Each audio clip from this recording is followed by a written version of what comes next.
Graça e paz, queridos. Deus abençoe a todos vocês. Ontem nós tivemos uma palavra muito abençoada na nossa célula e eu sinto no coração de estar compartilhando com você. Então, pega aí essa palavra para você, porque eu creio que ela vai abençoar o teu dia, os teus afazeres.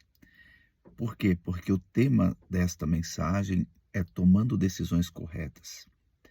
Grande parte dos problemas que nós enfrentamos, as dificuldades que passamos, estão relacionados a decisões erradas que nós tomamos. Em algum momento da nossa vida, por alguma razão, acabamos que tomando decisões que acabam trazendo prejuízos para a nossa vida. E a questão é, então, o que fazer para tomar decisões corretas? Eu quero ler com você o que está escrito em Provérbios 24:14, que diz assim: sabe também que a sabedoria é boa para a alma, e se a encontras, com certeza haverá futuro para ti.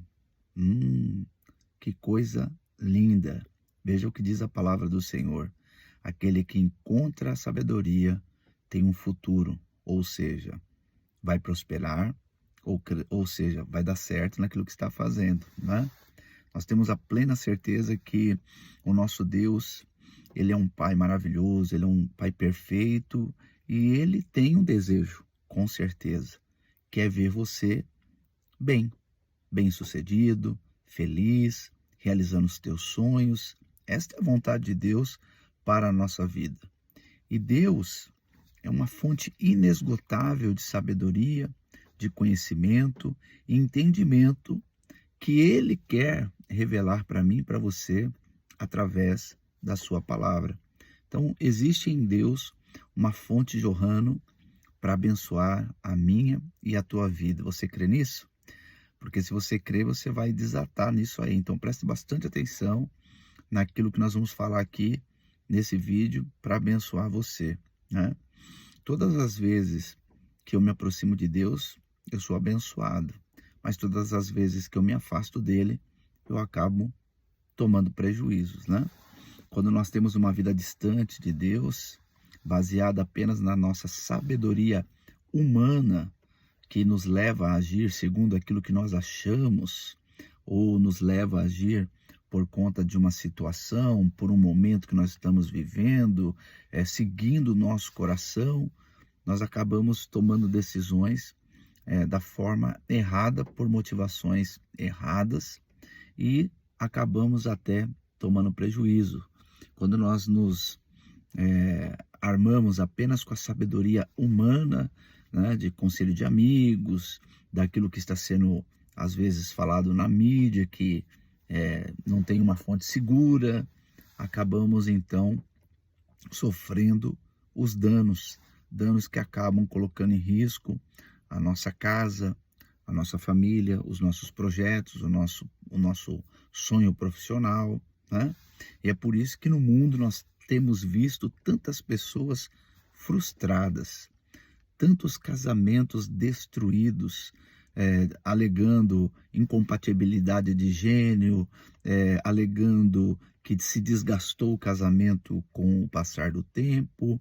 É por isso que nós vemos tantos filhos saindo de casa, achando que seus pais estão ali prendendo os seus sonhos, que os seus pais não entendem, tantos filhos se rebelando contra a casa do seu pai, e é por isso que tantas e tantos projetos e tantas empresas e tantas coisas na área profissional acabam dando errado.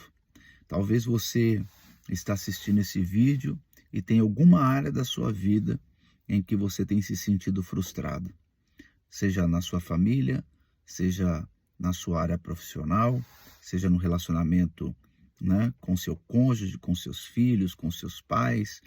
Qual é a área da sua vida que você tem se sentido frustrado? Qual é a área da sua vida em que coisas não aconteceram? Porque a frustração acontece quando nós desejamos algo e aquilo acaba não acontecendo e nós nos tornamos frustrados. Se você parar para pensar hoje sobre o que Deus está falando, nós vamos perceber que nestas áreas onde nós fomos frustrados, vai faltar a palavra de Deus, vai faltar a direção de Deus para a nossa vida. Por quê? Porque certamente nós tomamos as nossas decisões com base ali nos nossos achismos, nas nossas experiências, nos conselhos de pessoas que nós nem conhecemos de fato a procedência dessas pessoas, né? Talvez você está passando por um momento de frustração no seu casamento, porque você acabou tomando decisões que feriram os princípios do seu casamento. Mas eu estou aqui para dizer para você que o nosso Deus, ele tem uma resposta hoje para você. Uma resposta que vai levar você a ter vitórias na sua vida e que as coisas vão começar a dar certo na sua vida. Nós lemos aí no texto de Provérbios 24:14 que a sabedoria, ela nos dá um futuro. Quando Deus perguntou a Salomão o que é que ele queria para o seu reinado, Salomão vai pedir para Deus que dê a ele sabedoria. Ele já foi sábio no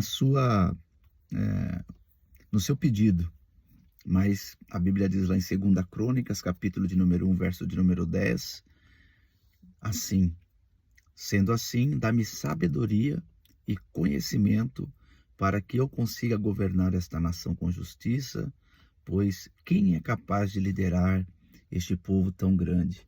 Salomão estava diante de uma grande demanda, assumindo um reino de seu pai, um reino de conquistas, e agora ele se vê ali tão pequeno e tão incapaz de realizar tão grande tarefa que era governar. E muitas vezes nós acabamos também nos sentindo incapazes, né, de fazer algumas coisas.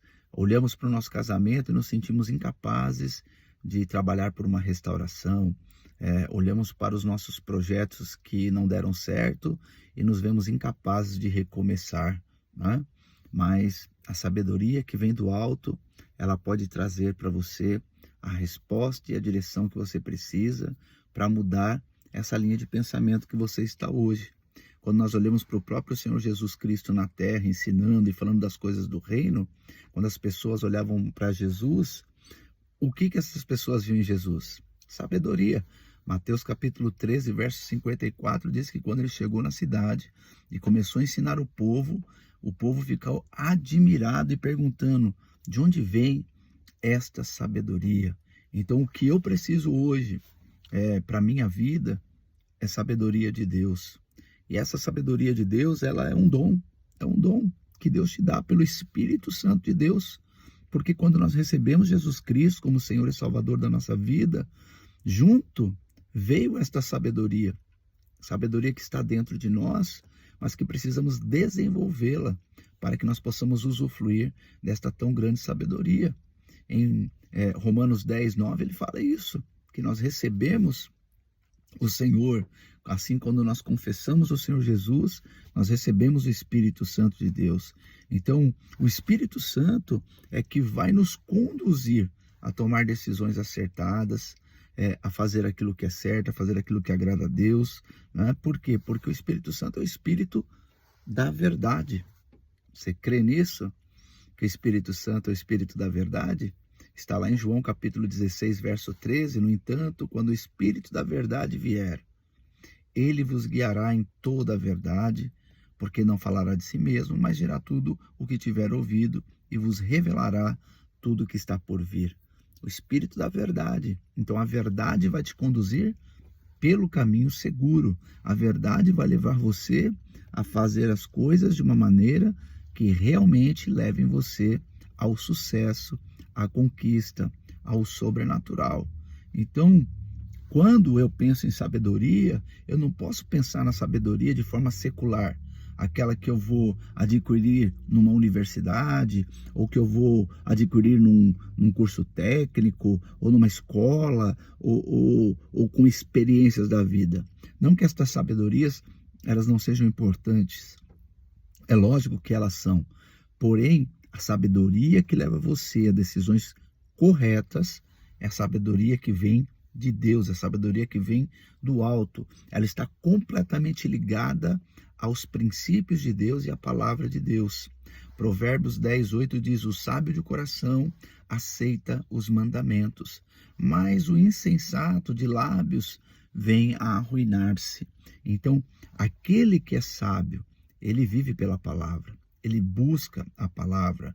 No Salmo 111, verso 10, a palavra diz que o temor do Senhor é o princípio da sabedoria. Então, temer a Deus, obedecer a sua palavra, já é o caminho para se encontrar com a sabedoria. O que eu preciso para a sabedoria? Reconhecer que eu preciso dela. Tiago capítulo 1, verso 5 diz: se alguém tem falta de sabedoria, peça a Deus, que vai dar a todos de forma liberal. Ou seja, Deus quer que você seja sábio. O desejo de Deus é que você seja sábio. Você precisa entender isso em nome do Senhor Jesus, porque é exatamente isso que vai fazer a diferença na sua vida. Como que eu adquiro essa sabedoria? Como eu posso desenvolver a sabedoria de Deus na minha vida? Então, anote aí 2 coisas que é para você praticar aí na sua vida. A primeira delas é intimidade com Deus. Intimidade com Deus, né? Quando nós separamos aquele tempo para estar com Deus, quando nós fechamos a porta do nosso quarto para conversar com Deus, quando nós reconhecemos a soberania de Deus, quando nós reconhecemos o quão Deus é poderoso para fazer obras em nossa vida, nós vamos então adquirindo mais sabedoria. Intimidade, ou seja, quanto mais eu gero intimidade com Deus, maior vai ser o meu nível de confiança nele. Você vai crer muito mais naquilo que Deus pode fazer. O nível de confiança em Deus, que é a fé, ele vai crescendo, a sua fé vai crescendo à medida que você vai se relacionando com Deus. Sem relacionamento com Deus, não existe o sobrenatural. Sem relacionamento com Deus, não existe a sabedoria que vem do alto. Eu preciso do relacionamento com Deus. Você vai perceber que muitas das nossas decisões, elas são tomadas até mesmo, sabe por quê? Por causa da nossa ansiedade, tá certo? A ansiedade, ela é um sintoma daqueles que não têm intimidade. Quem tem ansiedade ainda precisa melhorar a sua intimidade com Deus. Ansiedade é o medo do futuro, daquilo que vai acontecer. É quando nós falamos, será que vai dar certo? O certo é dizer, já deu certo, vai dar certo. Por quê? Porque eu confio em Deus, mas eu preciso realmente me libertar do maior problema que nós enfrentamos, que é justamente a ansiedade. Em Filipenses capítulo 4, verso 6, a palavra do Senhor vai dizer, não andeis ansiosos por razão nenhuma, pelo contrário, sejam todas as vossas solicitações declaradas na presença de Deus por meio de orações, súplicas e ação de graça. Ou seja, eu vou buscar o conselho em Deus. Eu, quando estiver me sentindo ansioso, eu vou até a presença do Senhor, eu oro, eu clamo, eu peço, Deus, me ajuda, eu preciso tanto que o Senhor esteja comigo, eu preciso tanto que o Senhor abra o meu entendimento, amplie a minha visão, fortaleça a minha fé. Isso é gerar intimidade com Deus. Então, primeira dica é intimidade com Deus. A segunda dica para você é intimidade com a sua palavra. Não é a mesma coisa de ter intimidade com Deus.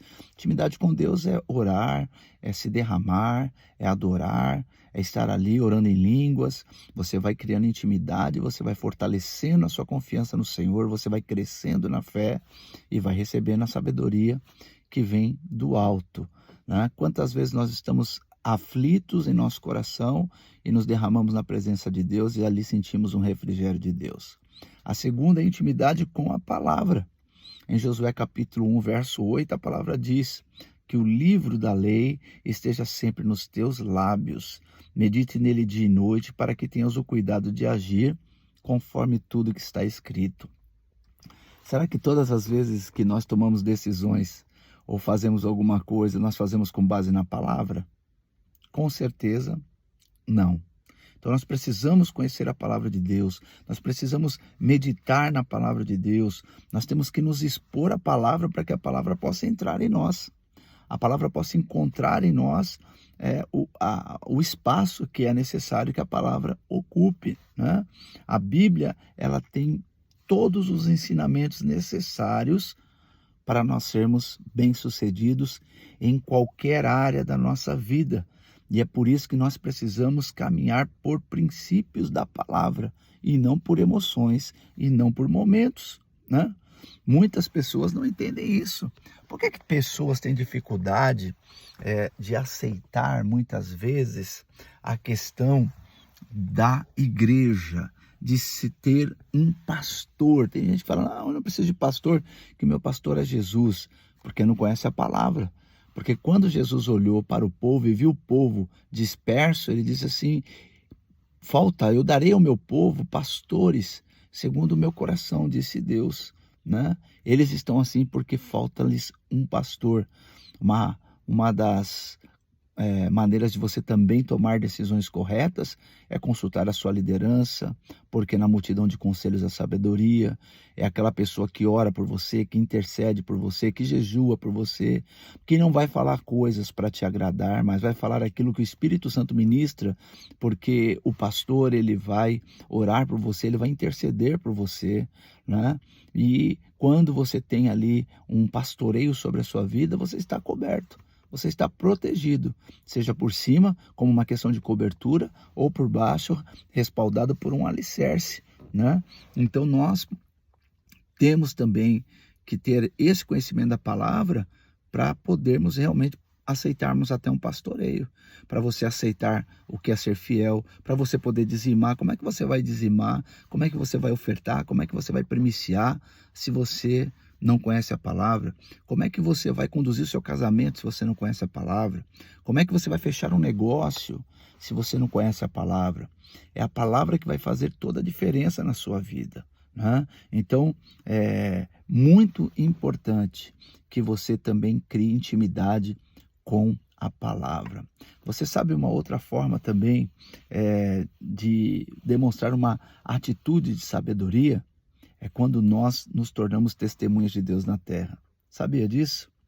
Provérbios 11:30, a palavra diz, o fruto da justiça é a árvore da vida, e toda pessoa que conquista almas é sábio. Qual é o desejo de Deus? Restaurar você, prosperar você, abençoar você. É para que isso chegue nas outras pessoas. É que você se torne uma testemunha viva. É que você viva a prosperidade, ou seja, você viva o transbordar de Deus. O transbordar de Deus esteja na sua vida para transbordar em outras vidas. Quando você estiver na sua escola, na sua faculdade, fechando um negócio, fazendo uma venda, tudo que você estiver fazendo, você vai fazer para a glória de Deus. Como diz lá o apóstolo Paulo quando escreve aos Coríntios, quer comais, quer bebais, quer façais qualquer coisa, faça tudo para a glória de Deus.